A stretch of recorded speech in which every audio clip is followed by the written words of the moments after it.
Good afternoon. Just a beautiful day to be a duck. Well, after that little ripping the old 68 there yesterday, well, I had a little bit of fun. It was a good time. I don't know how my phone's gonna like this rain, but I just couldn't sit on my ass and wait for the weather to go by. So I figured I'd come down here and give you guys a quick rundown on what I've done to this 68 so far.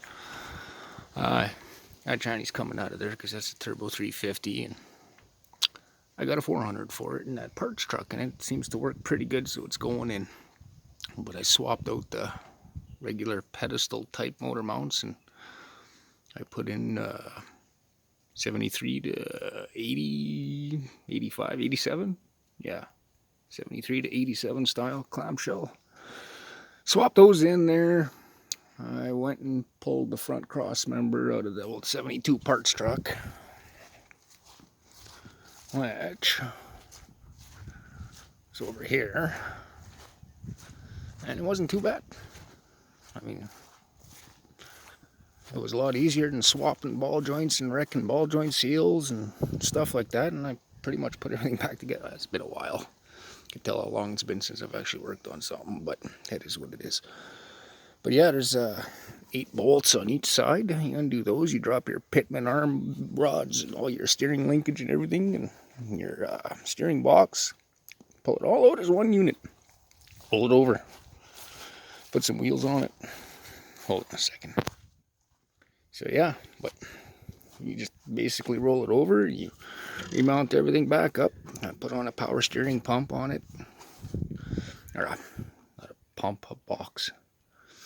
And an 80s Blazer Jimmy / vacuum booster works really well.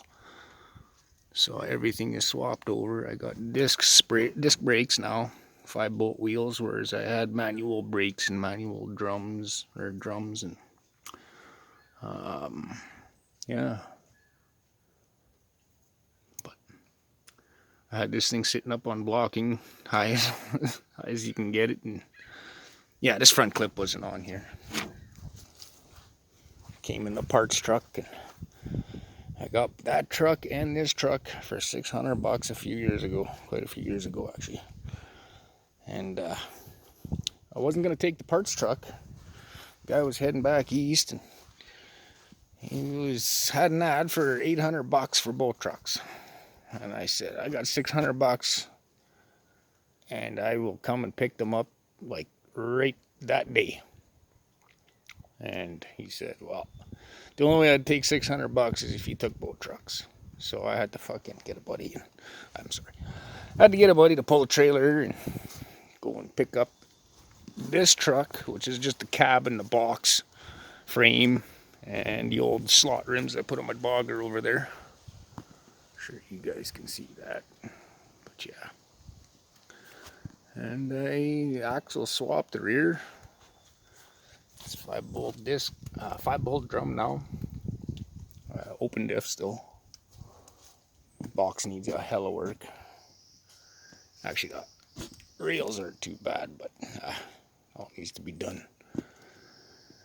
Interior, there was no wire in it. There was nothing. Not that there's much in it. Actually, you know what? Yeah, no, there was nothing in there. Not even a switch, no ignition, no radio, no dash pad.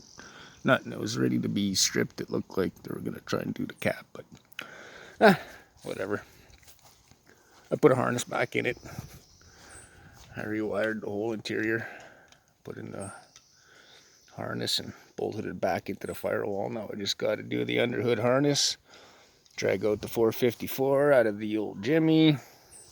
Swing it in here. Find out which mount holes go to line up with the 400 and the shaft. And yeah, I don't know, a lot of people ask me, why did I just swap out the cross member and not just change out the hubs and blah blah blah blah. Simple. I didn't wreck my steering alignment. It's going to be really close already.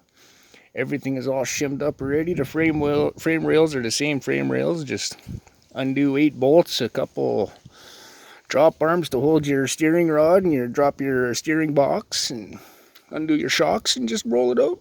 It's not hard. I mean, I guess you guys can tell my shop's got a big leak in the roof, and yeah, she's not stopping anytime soon, but whatever. Faggot. Shit happens. But yeah. So yeah, she's 5 bolt discs now, power brakes now, power steering, turbo 400, old big block Chevy. So yeah, let me know what you guys want to do. Yeah, like, comment, share, subscribe.